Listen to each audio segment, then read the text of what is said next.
क्योंकि इंडिया ने जीत लिया है। ज़बरदस्त बैटिंग देखने को मिली रोहित शर्मा की जानिब से, लंबे लंबे छक्के लगाए उन्होंने आज और रिकॉर्ड भी तोड़ा है। रिकॉर्ड उन्होंने तोड़ा है जी सचिन तेंदुलकर का, जिन्होंने 6 वर्ल्ड कप्स में 6 सेंचुरियां बनाई थी। सबसे ज़्यादा सेंचुरियां बनाने का रिकॉर्ड तेंदुलकर के पास था, जो कि अब रोहित शर्मा के पास आ गया है। उन्होंने 3 वर्ल्ड कप्स खेले हैं और 7वीं सेंचुरी आज उन्होंने बना दी है। तो इस तरह से एक ज़बरदस्त रिकॉर्ड जो है रोहित शर्मा की जानिब से बनाया गया। मैच पर बात करने के लिए हमारे एक्सपर्ट्स हमारे साथ ही मौजूद हैं, साबिक कप्तान सलीम मलिक साहब और साबिक टेस्ट क्रिकेटर अब्दुल रऊफ साहब। सलीम भाई, आज का जो मैच था इंडिया जीत गया है। अफगानिस्तान ने पहले बैटिंग की और एक वक्त था कि उनका तकरीबन 184 स्कोर था, 3 खिलाड़ी आउट थे और 35 ओवर थे। क्या ऐसा हुआ उसके बाद कि फिर विकेटें गिरी, 230 तक हमने देखा, 7 आउट तक बात चली गई, तो क्यों वो खड़े नहीं हो पाए, पार्टनरशिप नहीं लगा पाए उस तरह से? देखिए, ये हमेशा जो वीक टीम्स हैं ना, जितनी भी उनकी हम हमेशा बात करते हैं कि इनको पार्टनरशिप लगानी नहीं आती। आप देखें हशमत और अजमत जब खेल रहे थे 3 आउट के बाद, तो बड़ी अच्छी इनकी पार्टनरशिप लगी। होना तो ये चाहिए कि जब आप एक पार्टनरशिप लगाते हैं ना, तो फिर आप, मुझे याद है मैं देख रहा था 233 ओवर में उनके 220 के करीब शायद स्कोर था। अब उसी पार्टनरशिप को अगर आप ले जाएँ 10 ओवर, 5 की एवरेज से भी खेलें, 5 की एवरेज 50 रन, आपका 270-80 के करीब स्कोर चला जाता है। बीच में अच्छे ओवर्स भी मिलते हैं। तो मैं और राव ये बात कर रहे थे, अगर ये थोड़ा सेंसिबल खेले, ये 325 तक आराम से जा सकते हैं। क्योंकि 5 ओवरों में जब आपके पास विकेट्स इन हैंड होती हैं, तो फिर आप बड़ी शॉर्टेज में खेल सकते हैं। देखिए, कल हमने क्या किया था, 2 प्लेयर अंदर रुके और उन्होंने मैच जितवा दिया। क्योंकि एंड में आपको, जब आपके पास विकेट्स हैंड होती हैं ना, तो फिर आप लंबा स्कोर भी कर जाते हैं। फिर आप हो सकता है 350 से भी ज़्यादा कर जाएँ, मगर चूँकि एक्सपीरियंस नहीं होता और फिर उनकी कुछ प्रॉब्लम कुछ प्लेयर्स की ऐसी भी होती है। आई एम श्योर कि जडेजा उनके कोच हैं, वो उनको डेफिनेटली समझाते होंगे, मगर ये कुछ प्लेयर जो जल्दी कुछ स्कोर कर जाते हैं ना, फिर ये दूसरों की सुनते भी नहीं हैं। हालांकि ये आपको कोच की बातें जो होती हैं ना, वो सुननी चाहिए। अगर छोटी छोटी पार्टनरशिप, इवन बड़ी टीम को आप ले लें, कोई भी बड़ी टीम आप देखें, जब आउट विकेटें गिरती हैं ना, जो सेंसिबल होते हैं वो फिर लंबा लेके जाने की कोशिश करते हैं। बेशक स्कोर रुकता है मगर वो कोशिश करते हैं कि हम एंड तक विकेट्स इन हैंड रखें और एंड के 10 ओवरों में जाके हम उसको 10 की एवरेज, 12 की, जितनी मिल जाए ताकि फ़ाइट करने के लिए स्कोर हो इनका। और प्लस दूसरी बात यह है कि जब आप, ये जो वीक टीम है जितनी भी, इनका सिर्फ एक ही चांस है अली, कि ये टॉस जीत के, जो रात को ड्यू फैक्टर बहुत ज़्यादा है, अगर आप टॉस जीत के बारी लेंगे तो आपका कोई चांस नहीं है। क्योंकि शाम को कुछ नहीं होना, शाम को ना बॉल टर्न होनी है, ना वो फास्ट बॉलर को हेल्प मिलती है, वो सीमेंट की तरह सीधी विकेट हो जाती है। आज अब आप देखें सेकंड इनिंग में वो आराम से, उन्होंने कोई प्रेशर नहीं था, आराम से छक्के लग रहे थे। उसने किसी जगह भी आपको ऐसा नज़र नहीं आया कि इंडिया को उन्होंने फंसाने की कोशिश की हो। तो मेरे ख्याल में ये छोटी टीमों के जो वीक टीम्स हैं, उनको सेकंड बारी ही लेनी चाहिए। उनका एक ही चांस है कि शुरू में अगर आउट कर लें तो शायद उनका, हो सकता है उनके ज़हन में ये हो कि अगर हम साउथ अफ्रीका और श्रीलंका का मैच, क्योंकि इसी ग्राउंड में हुआ था और हमने देखा था कि उस दिन रिकॉर्ड बन गया था स्कोर के हिसाब से, इंडिविजुअली भी और ओवरऑल भी, तो शायद उनके ज़हन में एक चीज़ हो कि अगर हम उनको पहले बैटिंग का मौका देते हैं तो उनकी बैटिंग लाइनअप बहुत लंबा है, हो सकता है कि आज एक और रिकॉर्ड ना बन जाए, तो शायद ये एक वजह हो। इस पर हम डिस्कशन करते हैं। आपने देखा कि ज़बरदस्त तरीके से रोहित शर्मा के ज़्यादा छक्के मैंने आपको दिखाए हैं और खेले भी बहुत ज़बरदस्त तरीके से। एक टाइम था जब मिडल ऑर्डर इतना स्ट्रांग नहीं था इंडिया का, तो तब रोहित शर्मा आते थे 50 ओवर्स मैच में और पहले अपने आप को सेट करने की कोशिश करते थे ताकि जल्दी आउट ना हो, अर्ली विकेट ना गिरे। लेकिन अब वो उस तरह से नहीं खेल रहे हैं। आज के मैच में भी हमने देखा कि वो उस तरह से नहीं खेले और पहले 10 ओवर्स को जिस तरह से यूटिलाइज करना चाहिए ओपनर को, वो उन्होंने किया आज। जी बिल्कुल, और मेरा ख्याल है कि ना सिर्फ इंडिया के बल्कि वर्ल्ड के सबसे टॉप के बैट्समैन, और जब भी इनको थोड़ी सी अपॉर्चुनिटी मिलती है तो अपनी इनिंग को ये बड़ी इनिंग में कन्वर्ट कर देते हैं। आप देखें कि यही वजह है कि जो इनसे पहले हाईएस्ट सेंचुरी स्कोरर थे वो सचिन तेंदुलकर थे वर्ल्ड कप में। उन्होंने 6 वर्ल्ड कप खेलकर 6 सेंचुरियाँ की थी, मगर रोहित शर्मा ने सिर्फ 3 वर्ल्ड कप खेलकर 7 सेंचुरियाँ बना दी। तो इससे ज़ाहिर होता है कि उनके पास कितना कमांड है, कितना कंट्रोल और कितनी एबिलिटी है उनके पास, और इंडिया के मोस्ट सक्सेसफुल बैट्समैन भी हैं। दूसरी जानिब अगर आप देखें, जो आप बात कर रहे थे अभी मैच पे, तो मेरा ख्याल है कि जो छोटी टीमें अगर ये 350 से ऊपर रन्स करेंगी, और एक सलीम भाई ने बड़ी अच्छी बात की है कि ड्यू फैक्टर इन्वॉल्व होता है, मगर उसमें ये होता है कि जब अगर आपके जो पेसर हैं वो कोई अर्ली 1 या 2 विकेटें लेकर दे दें और आपने 350 या से प्लस स्कोर किया हो, तो फिर उसके बाद आपके जो स्पिनर्स हैं वो इम्पैक्ट डाल सकते हैं। मगर अगर आप स्कोर भी 300 से कम स्कोर करें और फिर आपके जो पेसर्स हैं वो भी विकेट लेने में नाकाम रहें, तो फिर उसके बाद आपके लिए बड़ा मुश्किल हो जाता है कि इस कंडीशन में जहाँ पे बिल्कुल सीमेंट विकेट बन जाता है, आप मैच को सेव कर सकें। इसमें भी कोई डाउट नहीं कि जो पिचें हैं इंडिया की वो बहुत ही फ्लैट हैं, मगर फ्लैट पिचों पर भी उसकी एक साइकी होती है कि जब तक आपके बैट्समैन बड़ी पार्टनरशिप डेवलप ना करें आप बड़ा स्कोर नहीं कर सकते। आप देखें कि 184 पे उनके 4 आउट थे, उसमें हशमत और अजमत खेल रहे थे, एक 80 रन पर खेल रहा था और एक 62 रन पर, मगर उन्होंने बड़ी कैजुअल अप्रोच के साथ अपनी विकेटें गंवा दी। हालांकि अगर वो कैलकुलेशन के साथ खेलते और 8-10 ओवर और बैटिंग करते तो मेरा ख्याल है कि बहुत इजी था इनके लिए 340-50 रन का हदफ हासिल करना। मगर जिस तरह सलीम भाई ने बात की बिल्कुल ठीक ही है कि इनकी इतनी प्रैक्टिस नहीं है, प्रेशर में आ जाते हैं और फिर जल्दी जल्दी अपनी विकेटें गंवा देते हैं, और जैसे जैसे ये मज़ीद आगे खेलते जाएंगे इनको इंटरनेशनल क्रिकेट का एक्सपीरियंस आता जाएगा, फर्स्ट क्लास क्रिकेट ज़्यादा खेलते जाएंगे, तो इनमें आस्ता आस्ता टाइम के साथ साथ मैच्योरिटी आती है। रऊफ, दूसरा ये देखो, शुरू में ना विकेट ड्राई होता है क्योंकि ड्यू फैक्टर नहीं होता, तो इनके चांसेस ज़्यादा थे कि इनको टर्न मिलता, क्योंकि बॉल गीला नहीं होना था। शाम के टाइम बॉल गीला होने से ग्रिप नहीं होती। आप देखो, आप हर वक्त साफ करते रहते हो। यानी अगर आपने राशिद को यूटिलाइज करना है, राशिद जैसे बॉलर को, तो फिर आपको पहले बॉलिंग करवानी चाहिए। इवन मुझे भी इनकी तो स्पिन अटैक ही अच्छा था ना। आप देखें, अगर राशिद सुबह के टाइम बॉलिंग करता तो मुश्किल खड़ी तो मेरे ख्याल में इनको ज़्यादा फ़ायदा हो सकता था बजाय रात को करने के। फिर आपको एक टारगेट आपको नज़र आ रहा था इंडिया को कि हमने ये इतना टारगेट करना है, और फिर जब आपका बॉल भी ग्रिप ना कर रहा हो, आपको स्पिन को हेल्प भी ना मिल रही हो, तो फिर बड़ा मुश्किल है ऐसी टीमों का जीतना। उनके लिए ज़रूरी है कि आपकी जो स्ट्रेंथ है आप उससे फ़ायदा उठाएं, कि सुबह के टाइम ड्राई कंडीशन होनी थी तो आपको फ़ायदा मिल सकता था, फिर रात को ड्यू फैक्टर की वजह से शायद आपको बैटिंग में फ़ायदा मिल जाता। जो आप न्यूजीलैंड की बात कर रहे थे, 4 हाईएस्ट स्कोर हुआ था साउथ अफ्रीका की। आप ये देखें, उस वक्त साउथ अफ्रीका ने जो स्कोर किया था शाम को, जब श्रीलंका ने बैटिंग की थी, तो एक टाइम पे वो 4 छक्के उसने एक ओवर में मारे थे, उसके बाद लग रहा था कि 300 प्लस वो भी कर गए थे। तो ये आप देखें ना कि शाम की बैटिंग का ये एडवांटेज है, अगर आपकी 2 अच्छी पार्टनरशिप एक आध लग गई तो शाम को और जिस तरह के गुरबाज आदरान बैटर्स हैं, इनमें ये वो सलाहियत है। जिस तरह आज हमने देखा कि अजमत ने और शाहिदुल्लाह ने, हशमतुल्लाह ने, शाहिदी ने अच्छी बैटिंग की, 50s दोनों ने बनाई हैं, तो यही शायद हो सकता था कि जो उनके ओपनर्स हैं वो भी अच्छा स्कोर कर जाते, अगर, क्योंकि ज़ाहिर है सीधा बैट पे बॉल आ रही होती है ड्यू की वजह से। अच्छा, बुमराह की बात कर लेते हैं। उन्होंने भी आज अपने कप्तान को सहारा दिया, 4 विकेटें उन्होंने ली हैं। न्यू बॉल से अगर बात करें तो 1 विकेट उन्होंने पहले ली, फिर डेथ ओवर में जाके उन्होंने 3 विकेटें एंड पे ली हैं। तो बुमराह की बॉलिंग के हवाले से क्या कहेंगे? देखिए, आउटस्टैंडिंग बॉलिंग की है बुमराह में, और मेरा ख्याल है कि इंडिया के लिए एक बहुत ही एक पॉजिटिव साइन है कि बुमराह का फॉर्म में आना। और इससे पहले एशिया कप में जो उसने बॉलिंग की थी वो भी आउटस्टैंडिंग बॉलिंग की थी, स्पेशली पाकिस्तान के खिलाफ जो उनका स्पेल था वो बिल्कुल ऐसे था कि आप अपने किसी मशीन में बॉल डाले हुए हैं और वहाँ से टक टक बॉल आते जा रहे हैं। और अभी इसी फॉर्म को उन्होंने कंटिन्यू किया, आज फिर उन्होंने 4 विकेटें ली हैं।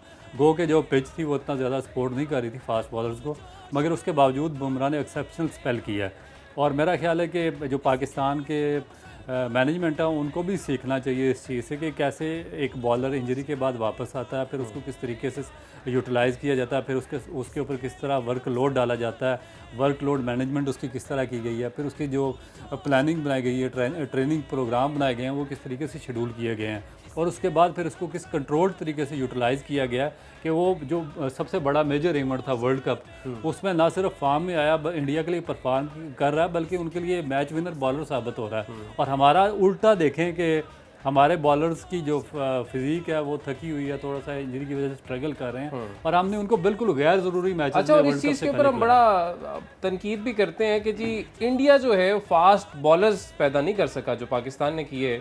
लेकिन इस टूर्नामेंट में अगर हम नज़र डालें, इस टूर्नामेंट से पहले तक तो हम यही बात कर रहे थे कि हाँ जी हमारे पास बड़े ज़बरदस्त फास्ट बॉलर्स हैं, हमारी स्ट्रेंथ ही बॉलर्स हैं। फिर हमने अचानक से बयान तब्दील कर लिया ना कि नहीं अब हमारे बैटर्स जो हैं हमारी स्ट्रेंथ है, क्योंकि शायद पता चल गया कि भाई बॉलर्स आपके जो भी हैं वो उस फॉर्म में है ही नहीं। आपका शायद शाहीन शाह अफरीदी जो है वो भी उस फॉर्म में नहीं है, हारिस रऊफ में फटीक नज़र आती है, वो भी उस तरह से अपने स्पेल नहीं करवा पा रहे।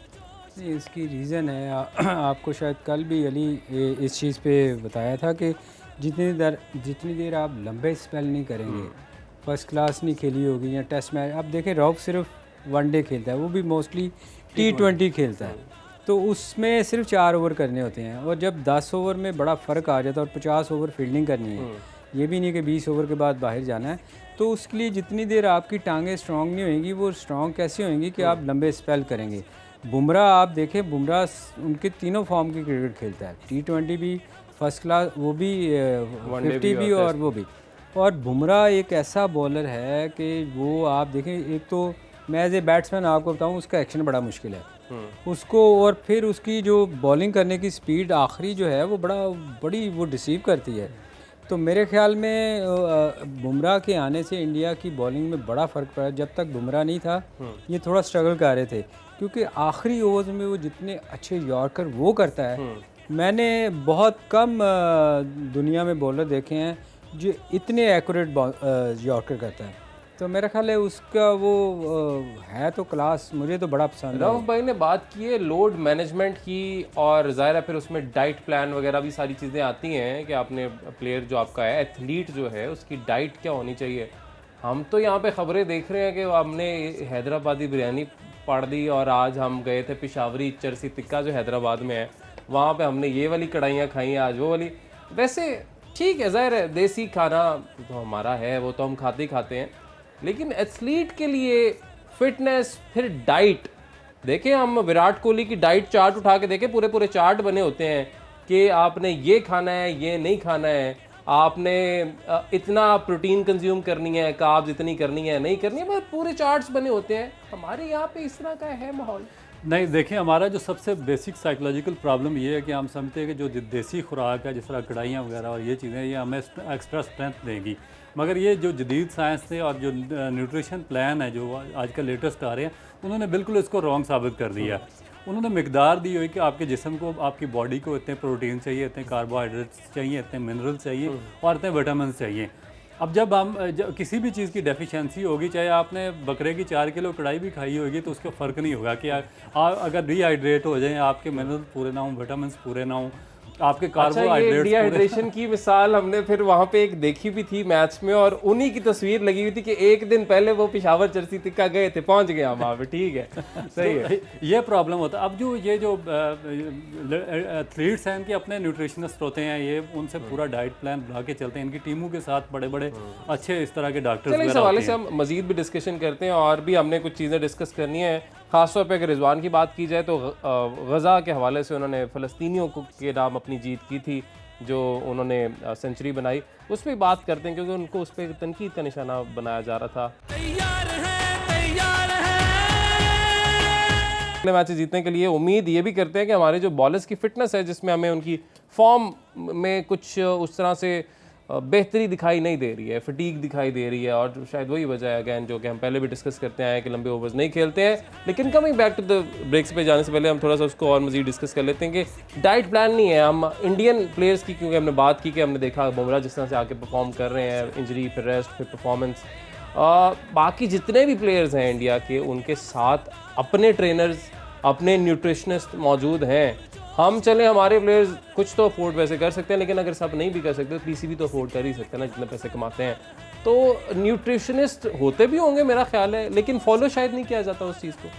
ये सारी जिम्मेदारियां कोच के ऊपर आ जाती हैं। कोच की इसलिए होती है क्योंकि आप बहुत निचले लेवल पर आप एजुकेट नहीं कर सकते, आप इतना ज़्यादा स्पोर्टिंग स्टाफ रख नहीं सकते, क्योंकि जब आप अंडर 16, अंडर 17, अंडर 18 क्रिकेट करवा रहे होते हैं, और उसके बाद डिस्ट्रिक्ट की करवा रहे होते हैं, स्कूल की करवा रहे होते हैं, कॉलेजेस यूनिवर्सिटीज़ की करवा रहे होते हैं, तो इतना बहुत बड़ा आप स्टाफ रख नहीं सकते। लेकिन हर टीम के पास एक कोच लाजमी होता है। तो जब आप कोचिंग एजुकेट करते हैं ना, और कोचिंग जो एजुकेशन है उसमें जो कोच के रोल होते हैं, उसमें बेसिक यही होता है कि उस एक कोच उस आदमी को लगाना चाहिए जिसके पास ये 5-6 क्वालिटीज़ हों, कि वो बच्चों को प्रॉपरली ग्रूम कर सके। ऐसे कोचेज होते हैं? मैंने आज तक मैं बहुत कम देखे हैं कि इस तरह का कोच पाकिस्तान में, और पाकिस्तान क्रिकेट बोर्ड को ये हैबिट डेवलप करनी पड़ेगी। अगर नहीं डेवलप करेंगे तो आप बहुत पीछे रह जाएंगे और इसी तरह आप सफ़र करते रहेंगे। अच्छा, एक तो आपने कहा ना कि कोचेज का ये भी काम है, ज़ाहिर है देखिए जिम्मेदारियां बढ़ती जाती हैं कि एक तो आपने डाइट चार्ट एक एक प्लेयर की क्या कहते हैं, और ये किसी के लिए नहीं करना होता। देखिए अगर एक प्लेयर है पाकिस्तान को रिप्रेजेंट कर रहा है, उसमें ज़ाहिर है हम तो खुश होते ही हैं क्रिकेट शौकीन कि पाकिस्तान का आप रोशन तो करते ही हैं,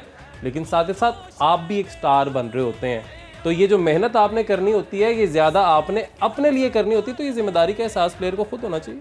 देखिए ये रिस्पॉन्सिबिलिटी आपकी खुद की भी है ना एज ए प्लेयर कि आप क्या खाना चाह रहे हैं, क्योंकि ये तो नहीं हो सकता कि आपको पता नहीं है कि आप चिकनी चीज़ें खाएंगे या कढ़ाइयाँ खाएंगे तो आपको नुकसान होगा। अब देखें हमारे टाइम पे ना एक हमारे स्किपर जो थे ना वो लोगों को अक्सर डांटा करते थे। अच्छा, कि तुमने फ़लाँ चीज़ नहीं खानी, वो बाकायदा फास्ट बॉलर्स को बताया करते थे कि तुमने ये चीज़ें खानी और मैं चेक करूँगा।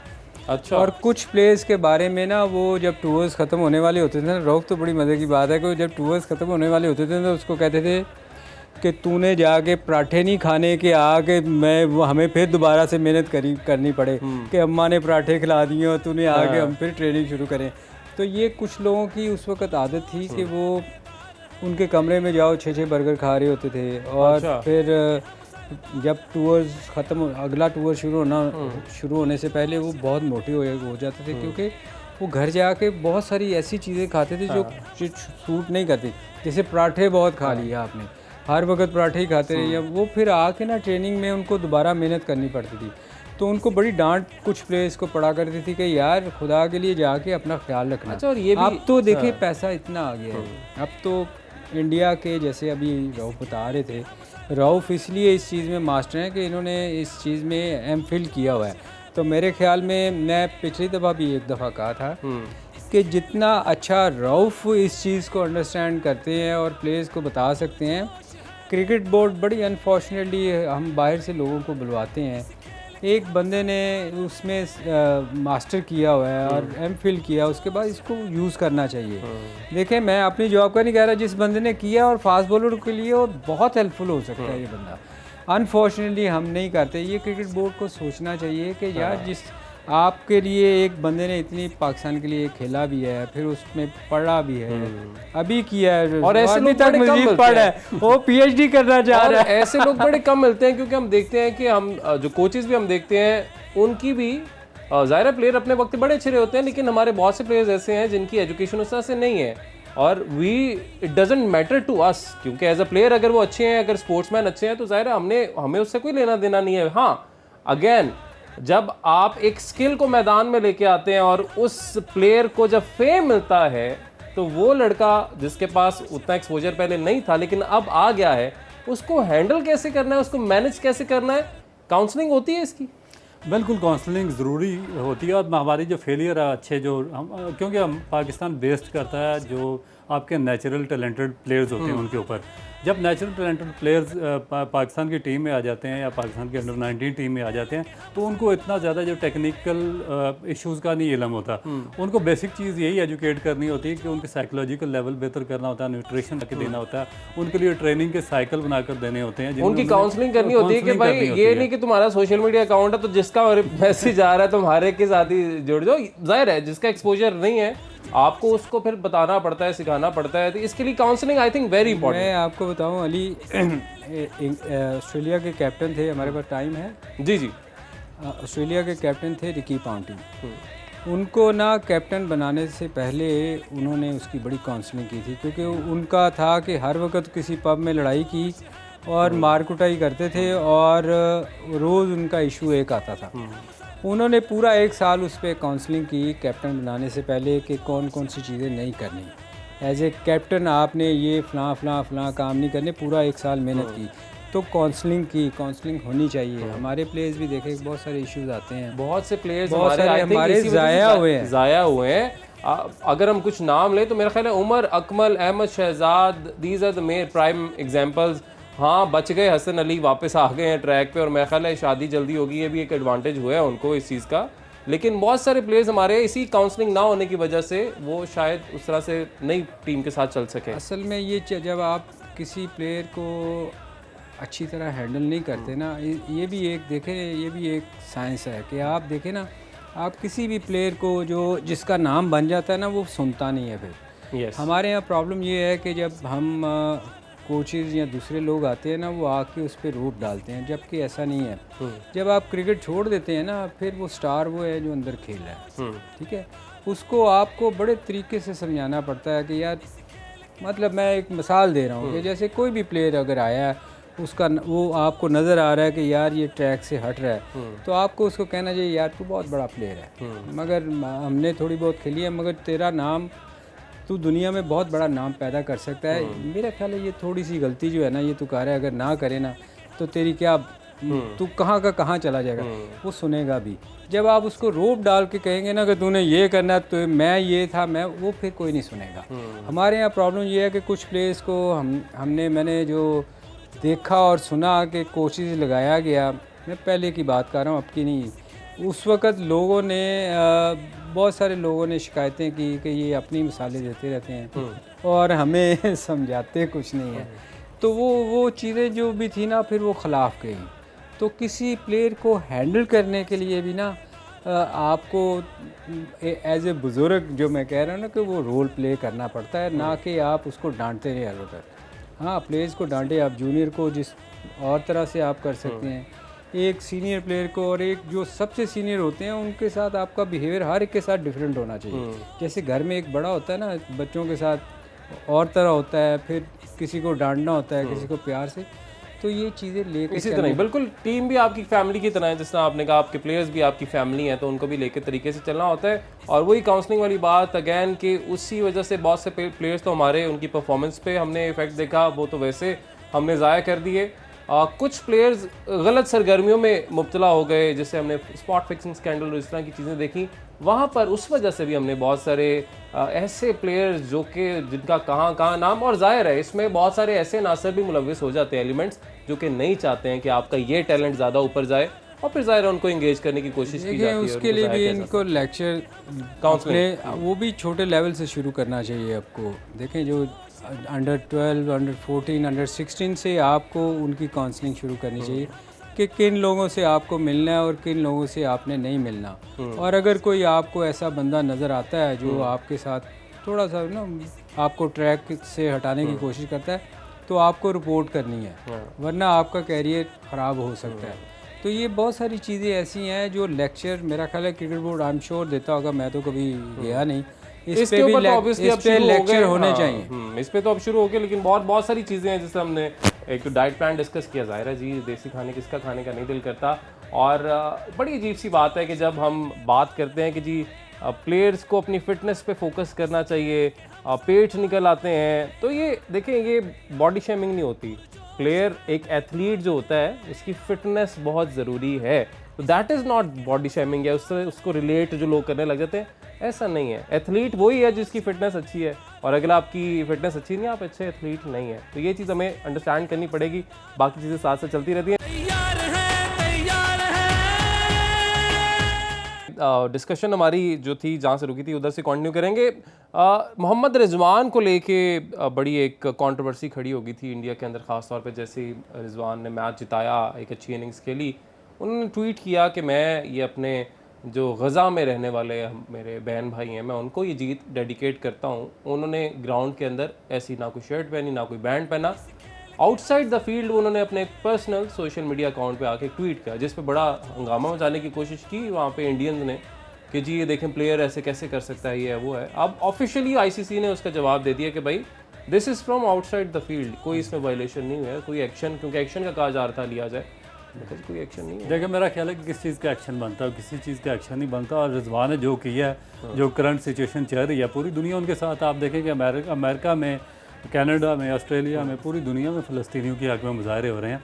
और अगर हमने अपने मुसलमान भाइयों के लिए डेडिकेट किया है आउट ऑफ द ग्राउंड जाके, तो मेरा ख्याल है कि इसमें कोई मुज़ायका नहीं है। और इनको तो इशू बनाने का शौक, इसलिए आप देखें कि ज़ैनब के 20 साल पुराने ट्वीट उठा के इन्होंने इशू और बना ये भी दिया। अभी नहीं पता कि वो ट्वीट सही वो थे थे या भी। नहीं। और मैं एक और चीज़, आपने कहा ना कि पाकिस्तान के जो जर्नलिस्ट हैं उनको वीज़े वगैरह मिल गए हैं, हाँ जी। तो मेरा ख्याल है कि उनको बॉर्डर की परली तरफ जाने से पहले अपने ट्विटर अकाउंट्स चेक करने चाहिए कि उन्होंने भी कहीं 8-10 साल पहले कोई ऐसे बयान तो नहीं दिए कि वहाँ से फिर उनको भागना पड़े वापस पाकिस्तान। वैसे ये उनके बड़ी खिलाफ कोई केसेस सही बात इन्होंने की है, क्योंकि कोई पता नहीं है कि वहाँ पे, अब पता नहीं किस किस का ट्विटर अकाउंट खोल के इस वक्त वहाँ पे चेक किया जा रहा होगा। हाँ जी, ये वाले साफ़ी जो है, अच्छा इनके ये ट्वीट्स जा रहे हैं 4 साल 5 साल 10 साल पहले। अजीब ऐसे सूरत हाल है कि देखें, एक लड़की यहाँ से गई है वहाँ पे और वो उसने बड़ी मेहनत करके इतना यहाँ तक पहुँची कि ICC कि वो अगर उनके साथ काम कर रही है एज ए प्रेजेंटर, तो आप जी कहते हैं जी 2014 के अंदर ये हुआ था और आप उसको बहरहाल अब हमारे जा रहे हैं ना, चेयरमैन साहब तो जा रहे हैं ना, ठीक है ना, छोड़े सारी बातें। चेयरमैन साहब की जी बताया जा रहा है गुफ्तगू हुई है अभी जय शाह साहब के साथ। अच्छा और ज़का अशरफ साहब की टेलीफोन पर रब्ता बहुत हुआ है। मुबारक हो जी। और उन्होंने कहा है जी कि आपके हम वहाँ पे बड़ी अच्छी मीटिंग्स आपकी रखवाएंगे, सारी मैं अरेंजमेंट्स वगैरह आपके लिए कराता हूँ। जय शाह साहब बड़े वेलकमिंग हो रहे हैं अचानक से, तो ये अल्लाह खैर ही करे। वैसे मेरा ख्याल है अगर हमारी पब्लिक नहीं जा रही तो फिर किसी को भी नहीं जाना चाहिए। देखिए, लोग इतने सालों से इंतज़ार करते हैं कि यार एक वर्ल्ड कप, 5 साल का वेट करने के बाद लोग जाना चाहते हैं। कहीं भी दुनिया में वर्ल्ड कप हो रहा हो, वहाँ के लोग जो क्रिकेट फ़ैन जो है वो जाना चाहते हैं। अगर हमारे लोगों को जाने की इजाज़त नहीं है तो फिर मेरा ख्याल अगर चेयरमैन साहब अगर जाएंगे तो लोगों के साथ ज़्यादती होगी। उनको ये सोचना चाहिए कि लोगों को भी वीज़े मिले। और ये भी हम ज़रा क्लियर कर दें कि वो मैनेजमेंट कमेटी के चेयरमैन हैं, वो PCB के चेयरमैन उस तरह से नहीं है, क्योंकि वो इलेक्टेड नहीं है, इलेक्शन तो हुए ही नहीं अभी तक। जिस तरह नजम सेठी साहब बैठे हुए थे उस तरह ये आके बैठ गए हैं। पॉलिटिकल पोस्ट है इसमें, अभी वो तो है नहीं। तो जब पॉलिटिकल पोस्ट है तो मतलब अवाम की नुमाइंदगी आप कर रहे हैं, तो जब आप अवाम की नुमाइंदगी कर रहे हैं तो अवाम को तो जी वीज़ा नहीं दे रहे इंडियंस, तो फिर उस सूरत में तो फिर आई थिंक जिम्मेदारी बनती है देखें ना, पब्लिक के रिप्रेजेंटेटिव मेन की government of the people, by the people and to the people. तो फिर हर चीज़ जब पीपल ही है तो फिर पीपल के इंटरेस्ट को सामने रखना पड़ेगा, पब्लिक के इंटरेस्ट को सामने रखना पड़ेगा। तो फिर अगर पब्लिक को वीज़ा नहीं मिल रहा तो फिर हमारे चेयरमैन साहब वहाँ पर क्या लेने जा रहे हैं, तो इसमें देखना चाहिए। और फिर इनको जो ज़ैनब वाला केस हुआ वो भी सामने रखना पड़ेगा। उसके बाद ये जो अभी जर्नलिस्ट का अभी पता नहीं प्रॉब्लम सॉल्व हुआ कि मिले या नहीं मिले। अभी बताया यही जा रहा है कि तकरीबन 60 के करीब जर्नलिस्ट ऐसे हैं जिनको वीज़ा जो है वो जारी कर दिए गए। अभी वो हमारे, क्योंकि अहमद रजा साहब ने भी ये कल ही हमने खबर डिस्कस की थी, उन्होंने ब्रेकिंग की थी कि जी आई है उड़ती हुई खबर के वीज़ा जो है वो जारी होने लगे हैं। और आज की खबर ये आई है कि जारी हो गए हैं। अब देखते हैं 1-2 दिन में ये भी पता क्लियर भी हो जाएगा, पता चल जाएगा, क्योंकि ज़ाहिर वीज़े आ जाएंगे तो फिर यहाँ से ट्रैवल भी करेंगे लोग। अब ज़रा बात कर लेते हैं। आपको याद होगा कि पहले डिस्कस किया जा रहा था कि ओपनिंग सेरेमनी होगी एक वर्ल्ड कप की। ये इंडिया से खबरें आई थी कि बड़ी ज़बरदस्त किस्म की ओपनिंग सेरेमनी होगी, उसमें रणवीर सिंह परफॉर्म करेंगे जो बॉलीवुड के स्टार हैं, अरिजीत सिंह गाने गाएंगे वहाँ पे, और आयशा भोसले, और इस तरह से काफ़ी नाम जो है वो सामने आ रहे थे। बट अब जो खबर आ रही है वो तो कैंसिल हो गया था। अब खबर आ रही है कि पाकिस्तान और इंडिया का जिस दिन मैच है 14 को, उस दिन ये सारा कुछ होने जा रहा है। यानी ओपनिंग सेरेमनी नहीं हुई लेकिन उस दिन ये सारा कुछ होने जा रहा है। उसकी वजह क्या वजह है? अली, उनको वीज़ा नहीं मिला। किसको? इंडियंस को। उनको इसलिए वो गा नहीं सके। अब वो पाकिस्तान के मैच पे गाएंगे। देखें, एक चीज़ बड़ी अफसोसनाक हुई जो अफ़गानिस्तान में ज़ल्ज़ला आया, और मैं राशिद को मुबारकबाद देना चाहूँगा कि उसने अपनी सारी फ़ीस जो है वर्ल्ड कप की वो उसको दिया है। ये बड़ा, देखें, बड़ी ग्रेट चीज़ है एज ए कैप्टन, और किसी प्लेयर को अपने मुल्क की खिदमत करना, मैं समझता हूँ कि ये दुनिया के लिए बड़ा अच्छा मैसेज उन्होंने दिया है। और मेरा ख्याल है जितनी भी मदद हो सकती है अफ़गान भाइयों के लिए, हम सब पाकिस्तानियों को, जहाँ भी दुनिया में लोग हैं, उनको उनकी हेल्प करनी चाहिए। बिल्कुल करनी चाहिए जी। कमिंग बैक उधर ही वापस ओपनिंग सेरेमनी वाली बात यार वो तो कोई और ले गए थे वैसे, लेकिन अच्छे कॉज के लिए ओपनिंग सेरेमनी के हवाले से ना जो दोहरा म्यार है ना भारत का, उस पर बड़ी तनकीद हो रही है, और इंडिया से भी हो रही है, पाकिस्तान से भी हो रही है। तनकीद क्या हो रही है? तनकीद ये हो रही है, एक तरफ आप कहते हैं जी कि हमने पाकिस्तान के साथ क्रिकेट ही नहीं खेलनी, पाकिस्तान ऐसा पाकिस्तान वैसा, हमने पाकिस्तान के साथ क्रिकेट नहीं खेलनी। फिर ICC का इवेंट होता है, फिर पाकिस्तानी की टीम इंडिया में जाती है। पाकिस्तान और इंडिया का मैच होगा 14 को, वो भी नरेंद्र मोदी स्टेडियम में, जहाँ पे सबसे ज़्यादा सीटिंग कैपेसिटी के हिसाब से मेलबर्न से भी ज़्यादा यहाँ पे कैपेसिटी है। MCG से भी ज़्यादा यहाँ पे लोग आ सकते हैं। वहाँ पे मैच होगा और इस मैच में अब वो स्वागत भी करेंगे हमारा, यानी ओपनिंग सेरेमनी भी होगी, नाच गाना भी होगा, सारा कुछ होगा। तो अंदर से तनकीद हो रही कि एक तरफ आप कहते हैं हमने ये नहीं करना वो नहीं करना, दूसरी तरफ आप सारा कुछ कर भी देते हैं, तो फिर ये क्या है? अली मैं थोड़ा सा इस पे अली एक्चुअली देखो वो पता क्यों, मेरा अपना ज़ाती ख्याल है, हो सकता है मैं गलत हूँ, मेरा ख्याल है इंडिया पाकिस्तान के मैच पे क्राउड फुल स्टेडियम होगा और वो शायद इसीलिए भी चाह रहे हों कि ये जो हम फंक्शन करवाना चाह रहे हैं उस दिन अच्छा लगे।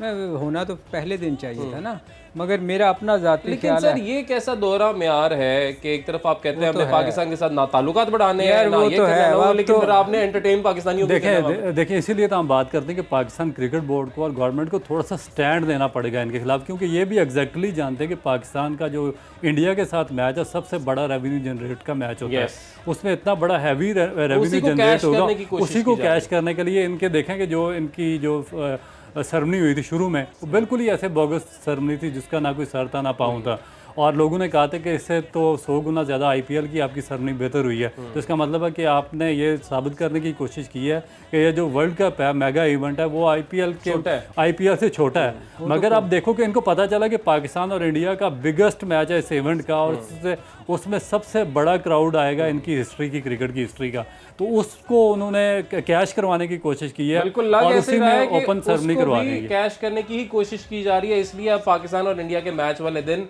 ऐसे लगेगा कि ओपनिंग सेरेमनी होगी, क्या जा रहा है वहाँ पे लाइट्स का शो भी होगा और भी बड़े रंग होंगे। देखते हैं जी क्या होता है। बहरहाल आज के लिए इजाज़त दीजिए, अल्लाह हाफिज़।